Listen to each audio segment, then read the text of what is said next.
പുതിയ വീഡിയോയിലേക്ക് എല്ലാവർക്കും സ്വാഗതം. ഗൂഗിൾ നോക്കി രോഗനിർണയം നടത്തുന്നതും ചികിത്സിക്കുന്നതും ഇന്ന് വളരെ കൂടി വരികയാണ്. നമ്മുടെ ചെറുപ്പക്കാരാണ് അത് കൂടുതലും ചെയ്യുന്നത്.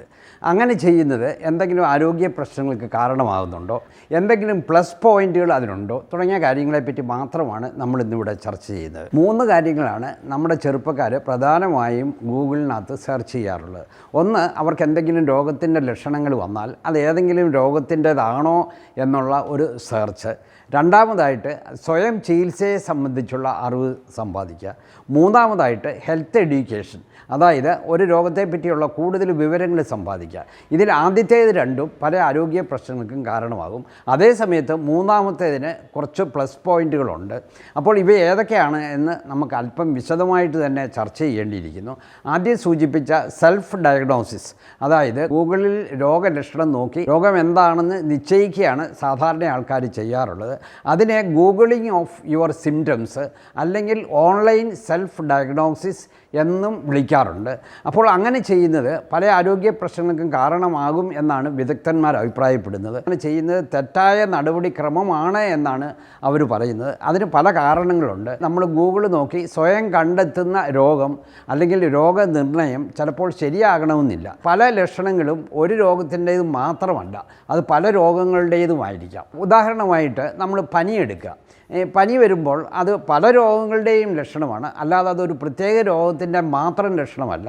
ബാക്ടീരിയ ഇൻഫെക്ഷൻ ഉണ്ടെങ്കിൽ ഉണ്ടാകാം, വൈറസ് ഇൻഫെക്ഷൻ ഉണ്ടാകാം, അതുപോലെ തന്നെ മറ്റു പത്തോജൻസിൻ്റെ ഇൻഫെക്ഷൻ കൊണ്ടുണ്ടാകാം, ഓട്ടോഇമ്മ്യൂൺ ഡിസീസ് കൊണ്ടുണ്ടാകാം, ഈവൻ ക്യാൻസർ പോലും ഉണ്ടെങ്കിൽ ചിലപ്പോൾ പനിയുണ്ടാകാം. അപ്പോൾ അത് നമ്മൾ ഗൂഗിൾ നോക്കി അങ്ങനെ ഒരു രോഗനിർണയം നടത്തുന്നത് പലപ്പോഴും തെറ്റായിരിക്കും. തെറ്റാകാനാണ് കൂടുതൽ സാധ്യത. കാരണം ഡോക്ടർമാർ രോഗനിർണയം നടത്തുന്നത് ലക്ഷണങ്ങൾ മാത്രം നോക്കിയല്ല. അവർക്ക് ശാരീരിക പരിശോധന ആവശ്യമായിട്ട് വരും.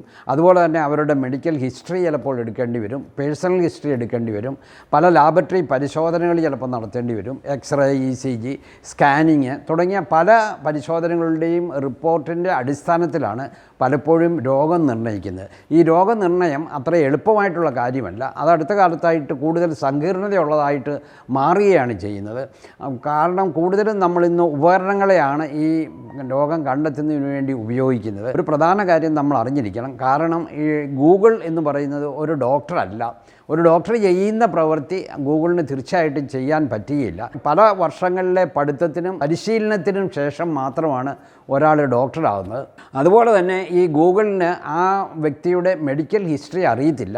എന്തെല്ലാം രോഗങ്ങളൊക്കെ വന്നിട്ടുണ്ട് എന്നതിനെപ്പറ്റി ഗൂഗിളിന് ധാരണയില്ല. അയാളുടെ പേഴ്സണൽ ഹിസ്റ്ററി അറിയത്തില്ല. അതായത് അയാൾ പുക വലിക്കുന്നുണ്ടോ, മദ്യപാനിയാണോ എന്നുള്ളതൊന്നും ഗൂഗിളിന് അറിയത്തില്ല. ഫാമിലി ഹിസ്റ്ററി അറിയത്തില്ല. അപ്പോൾ ഇങ്ങനെയുള്ള എല്ലാം കൂടി ലഭിച്ചാൽ മാത്രമേ പലപ്പോഴും രോഗനിർണയം ശരിയാകുകയുള്ളൂ.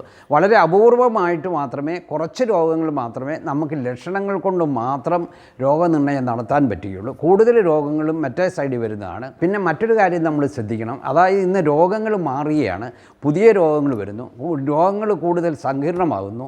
അതായത് പുതിയ പല രോഗങ്ങളും ഇന്ന് വന്നെത്തിക്കൊണ്ടിരിക്കുകയാണ്. നിപ്പയെ പറ്റി നിങ്ങൾക്കറിയാം, COVID-19 പറ്റി അറിയാം, ചിക്കൻ ഗുനിയയെ പറ്റി അറിയാം. അതുപോലെ തന്നെ ഒരു കാലത്ത് നമ്മുടെ നാട്ടിൽ നിന്നും മാറ്റി നിർത്തിയിരുന്ന പല രോഗങ്ങളും ഇന്ന് തിരിച്ചു വന്നുകൊണ്ടിരിക്കുകയാണ്. കോളറ തിരിച്ചു വരുന്നു, TB തിരിച്ചു വരുന്നു, മലേറിയ തിരിച്ചു വരുന്നു, ലെപ്രസി വരുന്നു. ഇങ്ങനെ പല രോഗങ്ങളും ഇന്ന് തിരിച്ചു വന്നുകൊണ്ടിരിക്കുകയാണ്.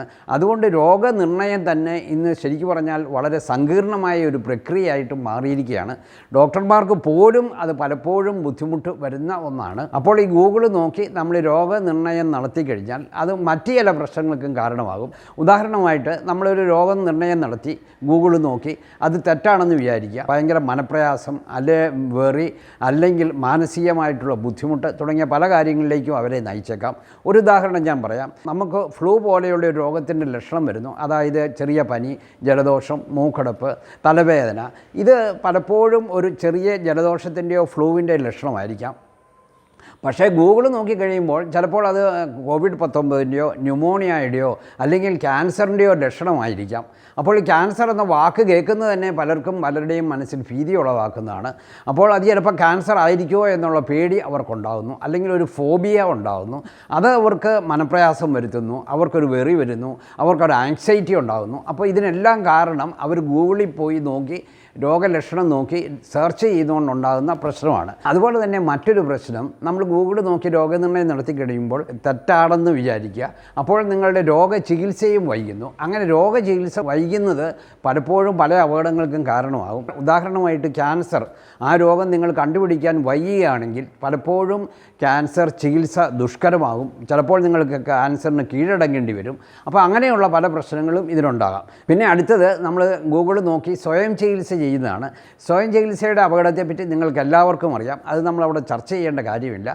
നമ്മളൊരു മരുന്ന് കഴിക്കുമ്പോൾ ആ മരുന്ന് എപ്പോഴാണ് കഴിക്കേണ്ടത്, അതിൻ്റെ ഡോസ് അറിയണം, അപ്പം അതിൻ്റെ അലർജി ഉണ്ടോ, റിയാക്ഷൻ ഉണ്ടോ ഇല്ലയോ എന്നറിയണം. ഇങ്ങനെ പല കാര്യങ്ങൾ അറിഞ്ഞിട്ട് വേണം നമ്മൾ ആ മരുന്ന് കഴിക്കാൻ. ചിലപ്പോൾ ആ മരുന്ന് ആഹാരത്തിന് മുമ്പ് കഴിക്കേണ്ടതായിരിക്കും, ചിലപ്പോൾ ആഹാരത്തിന് ശേഷം കഴിക്കേണ്ടതായിരിക്കും. അപ്പോൾ ഇങ്ങനെയുള്ള കാര്യങ്ങളെപ്പറ്റിയൊക്കെ നമ്മൾ അറിവ് സമ്പാദിച്ചു കഴിഞ്ഞതിന് ശേഷം മാത്രമേ നമ്മൾ മരുന്ന് കഴിക്കാവുള്ളൂ. അപ്പോൾ സ്വയം ചികിത്സ പലപ്പോഴും അപകടങ്ങൾക്ക് കാരണമാകുന്നുണ്ട്. പിന്നെ നമ്മൾ ഒരു കാര്യം കൂടി മനസ്സിലാക്കാനുണ്ട്. അതായത് നമുക്ക് മറ്റ് സമൂഹ മാധ്യമങ്ങളിൽ കൂടി കിട്ടുന്ന ചില അറിവുകൾ ഫേക്ക് ആകാൻ സാധ്യതയുണ്ട്.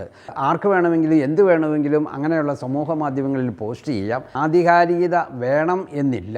ഉദാഹരണമായിട്ട് നമുക്ക് പ്രമേഹം ഉണ്ടെങ്കിൽ ഒരു ജ്യൂസ് കഴിച്ചാൽ പ്രമേഹം മാറും തുടങ്ങിയ പല ഫേക്കായിട്ടുള്ള ഇൻഫർമേഷനും ഇങ്ങനെ സമൂഹ മാധ്യമങ്ങളിൽ പ്രത്യക്ഷപ്പെടാറുണ്ട്. അത് പലരെയും വഴിതെറ്റിക്കുന്നുണ്ട്. പലർക്കും അതുകൊണ്ട് പലപ്പോഴും അപകടങ്ങൾ ഉണ്ടാകുന്നുണ്ട്. അപ്പോൾ ആ കാര്യവും നമ്മുടെ ശ്രദ്ധയിലിരിക്കണം. പിന്നെ നമ്മൾ ഈ ഗൂഗിൾ നോക്കി നമ്മൾ ഹെൽത്ത് എഡ്യൂക്കേഷൻ അല്ലെങ്കിൽ ഒരു രോഗത്തെപ്പറ്റി കൂടുതൽ മനസ്സിലാക്കുന്നത് അത് വളരെ നല്ലതാണ് എന്നാണ് വിദഗ്ധർ അഭിപ്രായപ്പെടുന്നത്. അവർക്ക് ഏറ്റവും കൂടുതൽ നല്ല ചികിത്സ ലഭിക്കുന്നു എന്നും പഠനങ്ങൾ വ്യക്തമാക്കുന്നുണ്ട്. അതായത് നിങ്ങൾക്കൊരു രോഗം കണ്ടുപിടിച്ചു, ഉദാഹരണമായിട്ട് ഡയബറ്റീസ്. അപ്പോൾ നിങ്ങളത് ഗൂഗിളിൽ പോയി സെർച്ച് ചെയ്യുന്നു. ഡയബറ്റീസിനെ പറ്റി കൂടുതൽ വിവരങ്ങൾ നിങ്ങൾ മനസ്സിലാക്കുന്നു. ആ രോഗം എന്തുകൊണ്ടുണ്ടായി, അതിൻ്റെ ലക്ഷണങ്ങൾ, അത് ചികിത്സിച്ചില്ലെങ്കിൽ എന്തെല്ലാം സങ്കീർണതകൾ ഉണ്ടാകും, അത് എങ്ങനെ ചികിത്സിക്കണം, എന്തെല്ലാം ഡയറ്റ് കഴിക്കണം, എങ്ങനെ വ്യായാമം ചെയ്യണം, അതിൻ്റെ കോംപ്ലിക്കേഷൻ എങ്ങനെയാണ് നമ്മൾ കണ്ടെത്തുന്നത് തുടങ്ങി നിരവധി കാര്യങ്ങളെ പറ്റിയുള്ള ഇൻഫർമേഷൻ ഗൂഗിളിൻ്റെ സെർച്ചിനകത്ത് നിന്ന് നിങ്ങൾക്ക് കിട്ടും. അത് നിങ്ങൾ പ്രായോഗികമാക്കുന്നത് വളരെയധികം പ്രയോജനം ചെയ്യും. ഈ പ്രമേഹ ചികിത്സയെ സംബന്ധിച്ച് ഡോക്ടർമാർ പലപ്പോഴും പറയാറുള്ളത്, ഡോക്ടർക്ക് അറിയാവുന്നതിനേക്കാൾ കൂടുതൽ പ്രമേഹത്തെപ്പറ്റി രോഗി മനസ്സിലാക്കണം എന്നാണ്. പലപ്പോഴും നിങ്ങൾ ആശുപത്രിയിൽ ചെന്ന് ഡോക്ടറെ കൺസൾട്ട് ചെയ്യുന്നു, ഡോക്ടർ ഡയബറ്റീസ് കണ്ടെത്തുന്നു, പക്ഷേ ഡോക്ടർക്ക് പലപ്പോഴും അതിൻ്റെ ഡയറ്റിനെ പറ്റിയോ എക്സർസൈസിനെ പറ്റിയോ മറ്റ് ജീവിതശൈലി മാറ്റങ്ങളെ പറ്റിയോ വിശദമായിട്ട് നിങ്ങൾക്ക് പറഞ്ഞു തരാനുള്ള സമയവും സന്ദർഭവും അദ്ദേഹത്തിന് കിട്ടിയെന്ന് വരില്ല. അങ്ങനെയുള്ള സന്ദർഭങ്ങളിൽ നിങ്ങൾ വീട്ടിൽ പോയി ഗൂഗിളിൽ പോയി സെർച്ച് ചെയ്യുന്നു ആ രോഗത്തെപ്പറ്റി, അതിന് അറിവ് സമ്പാദിക്കുന്നു. ആ അറിവിൽ ചിലതൊക്കെ നിങ്ങളുടെ ജീവിതത്തിൽ പ്രായോഗികമാക്കുന്നു. അതൊക്കെ വളരെയധികം പ്രയോജനം ചെയ്യുന്ന ഒന്നാണ്. അപ്പോൾ ഗൂഗിളിൽ രോഗങ്ങളെപ്പറ്റി സെർച്ച് ചെയ്യുന്നതിന് ഇങ്ങനെയൊരു പ്ലസ് പോയിൻ്റ് ഉണ്ട് എന്നുകൂടി നമ്മൾ മനസ്സിലാക്കണം. അപ്പോൾ ഗൂഗിളിൽ രോഗലക്ഷണങ്ങൾ നോക്കി നമ്മൾ സ്വയം രോഗനിർണയം നടത്തുന്നതും സ്വയം രോഗചികിത്സ ചെയ്യുന്നതും പല അപകടങ്ങൾക്കും കാരണമാകും എന്നുള്ള ഒരു അറിവ് നിങ്ങൾക്ക് കിട്ടിയെന്ന് ഞാൻ വിശ്വസിക്കുന്നു. അതോടൊപ്പം തന്നെ നമ്മളൊരു രോഗത്തെപ്പറ്റി കൂടുതൽ മനസ്സിലാക്കാൻ ഗൂഗിളിനെ ആശ്രയിക്കുന്നത് വളരെ നല്ലതാണ് എന്ന് നിങ്ങൾക്ക് ബോധ്യപ്പെട്ടു എന്ന് ഞാൻ വിശ്വസിക്കുന്നു. ഈ അറിവ് നിങ്ങൾ മാക്സിമം ഷെയർ ചെയ്യുക. എല്ലാവർക്കും ഇതിൻ്റെ പ്രയോജനം കിട്ടട്ടെ. മറ്റൊരു വീഡിയോയുമായി നമുക്ക് വീണ്ടും കാണാം. നന്ദി.